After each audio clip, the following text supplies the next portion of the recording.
Hello, you wonderful people, and welcome to another episode of Super Fantify. This being a show where we talk about TV shows of the supernatural fantasy and or science fictional genre. For today's episode, I'm going to talk about Mecha-Ude Mechanical Arms Season 1, Episode 10. A lot of really interesting things went down in this episode, so let's break it down. So, picking up where the last episode left off, we get the true revelation to everything, that it's not Yakumo who's behind everything, it's Fist, because Yakumo is just a walking corpse that he's been in control of the entire time. I thrown it out there last episode being like, was it just Yakumo being controlled? I don't know if I went to the extent of, oh, he is dead and he's just a walking corpse. I don't remember if I went that far. I just knew like either he was being controlled or this was all Yakumo.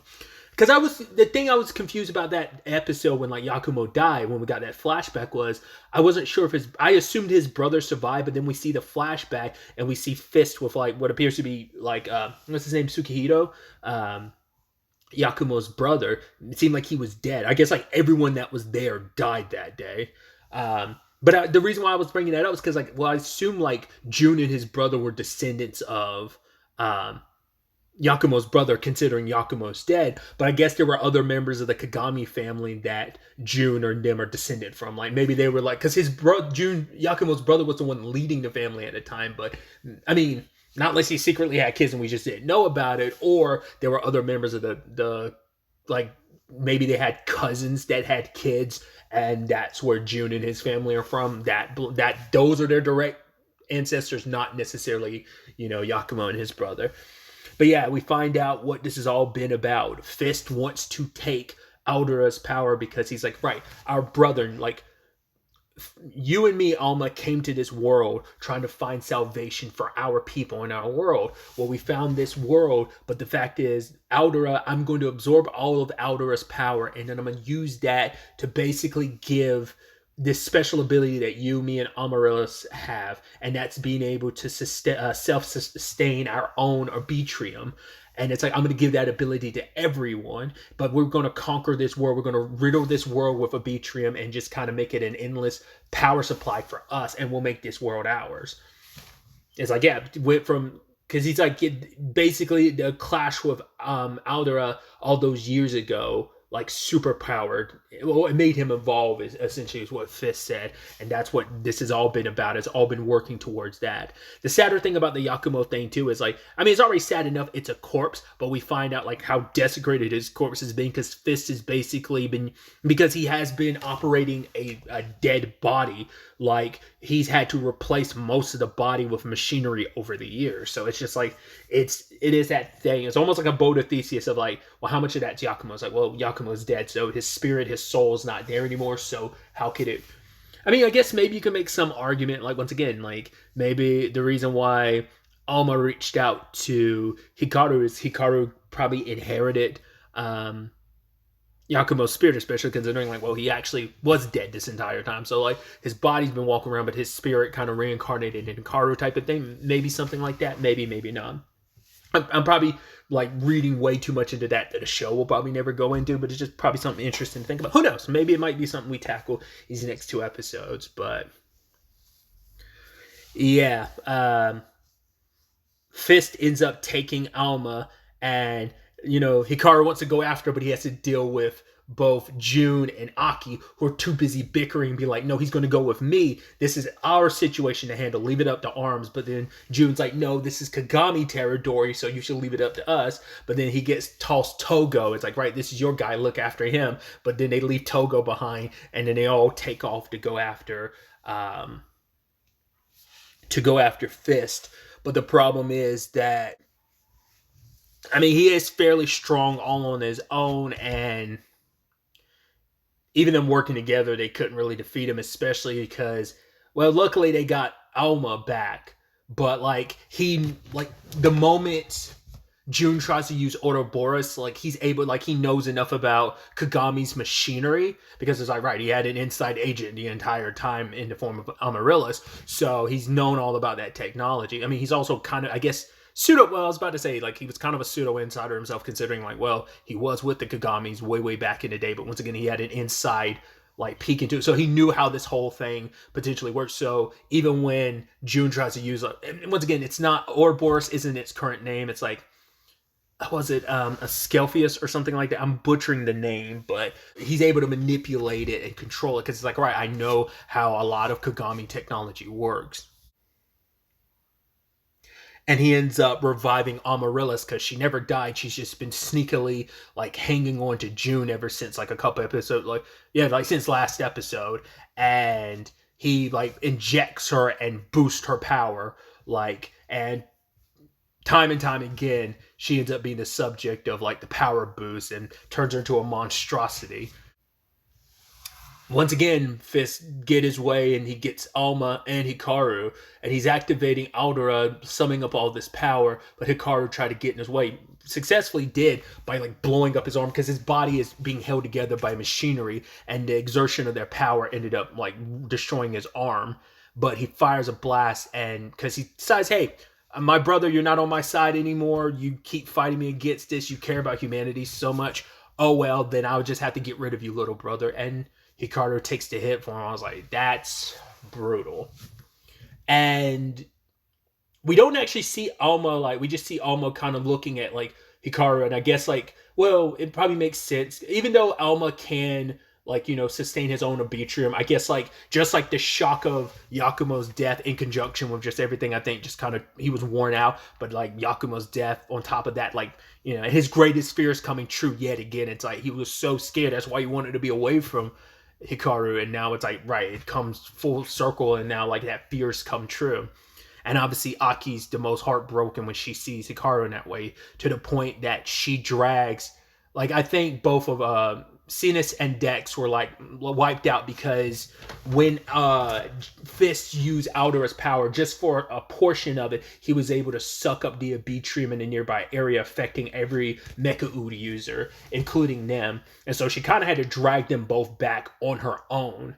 But yeah, luckily made it to camp. But it seems like Hikaru's not in good condition. And obviously Aki, obviously it's like she's vengeful. Amaryllis is on Fist's side, so it's like she already has all the reason to hate Amaryllis. You killed my parents. You basically took my sister for years and controlled her and manipulated her. So I gotta get you back for that. But also I have all this rage and anger because another person I care about is hurt on death's door. So we do have the full combination of Kagami and Arms working together, where like the White Ravens show up. I think this is our first time meeting the rest. This is the first time we've met the rest of the unit. We've only met like its captain, the dude on the bike, and we meet that one dude and that member of Arms. She's like, "Wait, what?" She's like, "Why do you look just like Quinn?" And she's calling him like Quinn number 2. And even later on, Quinn's like, "Why does this guy look exactly like me?" I was like, I love that bit, So it's kind of like a collaboration because, in true final boss fashion, Fist has kind of put himself in like this pillar of energy that's basically all that he's slowly absorbing Aldera's power, and it's like, right, they'll be fully fused together in like 30 minutes, and Amaryllis is kind of holding them up in place, like almost like this globe at the top of a giant spire in a lot of ways. But the plan is to use the upgraded version of Ouroboros to strike. Like, right, they're going to break through Amaryllis and kind of strike at the core to get to. Because they were like, with Ouroboros' powers, it, with what it can do, like now, it'd be the perfect weapon to get to use against Fist and stuff. So, but June's out of it, and sadly they have to take Ouroboros away from him, and it's up to Togo to kind of wield it. So was it Twos as well as the sword guy that constantly fought Aki are tasked with getting June out of there, and end up running into Owner, who was like, "Oh, I'll go with you guys," which his arm was like, "You're just trying to run away." He's like, "No, I'm not." It's like, yeah, he didn't want to get mixed up in all this. I even love sword guy because Twos was like, "Oh, you could always just help, Arms with evacuating citizens." He's like, "No, I'm not going to help them." He's like, with even everything going on, everyone's still got their pride, even though we're kind of reaching an extinction level problem, because if things keep going, like, all that was just a fraction of the power, and Fist was able to absorb like nearby Arbitrium from so many people. It's like with the full force of the Aldera, he'll be able to do not only the entire city, but the entirety of Japan, maybe in the world. So it's like, yeah, we kind of, this is the end all be all. We gotta strike before things kind of pop off. At the same time, this is all happening. I love that Hikaru's friends from school show up, and it's because what's her face? Obviously, the general public doesn't know what's going down, so like, it's mainly like Hikaru's friend is kind of leading them because she's like, oh, like she saw like some of the footage people was putting online, and she saw like pictures and can, even though it's just nothing but pixels, she was able to make out Hikaru, and she thinks, I don't think she knew it was like Aki. I think she thought it was June, but she thinks there's a little bit of a love triangle going on there. So for her, it's like, I'm come here because I want to see this like romantic comedy come to its conclusion. And her friends are just like, what are you talking about? It's like, once again, this is the thing that she's best really invested in. So that's the reason why she's here. Obviously, they don't know like how badly Hikaru's situation is. They run into June, and she kind of slaps June away. He's like, oh, I gotta go to Hikaru. And she's like, yeah, kind of, not knowing everything that's going on. They'd probably be stressed if they knew. Also, owner's mechanical arm was Mecha-Ude was talking in front of them. So it's like, well, they kind of brushed past that because it was just, she was just focused on like waking June up. So yeah, things are escalating as Aki and the White Ravens make their way to Amaryllis. And obviously, she had, like I said, all the motivation in the world to want to kill Amaryllis, but she can't do it on her own. Luckily, Fubuki shows up. I thought Fubuki was going to have a completely different Mecha-Ude or something like that, but it's like, no, the two of them split Sinus and Dex again. And it's like, right, I guess it's like, well, we know operating multiple Mecha-Udes is hard for any one person because it's takes too much of a toll. That's why no one does it. But it's like to fully bring out both. Like I guess the argument could be like, because Aki was using both at the same time, she was always hampered a little bit. But now that her and her sister are working together, both having just one each, you're able to fully bring out like all, because she's basically having to funnel Arbitrium to two separate Mecha-Udes, and you're able to kind of focus on one when like, right, her sister's able to focus on the other. So feels poetic and beautiful for them both to work together to bring Amaryllis to an end. You're just like, yeah, finally getting its comeuppance, but this thing just keeps coming back like the plague. So, but sadly, they couldn't do anything because Fist is complete what he's done, and now he's got the Aldera's power. So, like, once again, everyone's going to have to work together. But I think, obviously, well, not think, in typical anime fashion, is going to come down to Alma and Hikaru. But Hikaru seems to be dead. And I thought it was interesting the way they set it up, where they're like, oh, it's him, like, looking out the window. And I was like, well, we're going to make it like a thing of he never met Alma, right? And he hears the voice and he's like, right, I should go to bed. Because it's like, it's a version of him slipping away. And so I bet the next episode is going to be like an alternate reality of what Hikaru, him and what his life was like if he never got mixed up in all of this. And I think this will probably be like, the whole thing is like Alma trying to reach out to him to drag him back to life. This will probably be a situation of kind of like how it probably won't be the same, but it'll probably be similar, where it'll probably be a thing of Alma will probably have to.